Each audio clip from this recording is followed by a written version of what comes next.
In this video, we'll see how to modify preferences, including keyboard shortcuts. Preferences are settings that apply to all instances of After Effects on a system, not just to one project or to one composition. To change preferences, go to Edit, Preferences, and choose a category. Note that you can open the Preferences dialog box with a shortcut, Control-Alt-, on Windows, that's Command-Option- on macOS. And we won't go through all of the preferences now, but I will show you a couple that I tend to set up whenever I start a new version of After Effects. The first one is Allow scripts to write files and access network. This is off by default because it can be a bit of a security risk to allow scripts to modify files and to access the network, but I only run scripts from a trusted source, so I'm not concerned about this in my specific case.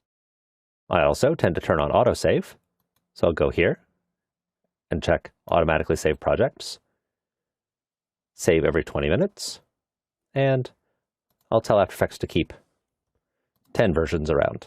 So that's a bit more than 3 hours worth of work, in case I experience a crash or just make a foolish mistake and need to go back to a previous version.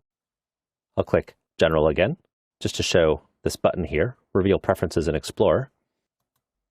Clicking that button opens the folder that includes the Preferences file, as well as other related files, including the Shortcuts file. You can modify keyboard shortcuts in here directly by editing this text file, or I'll close this dialog box and cancel out of here.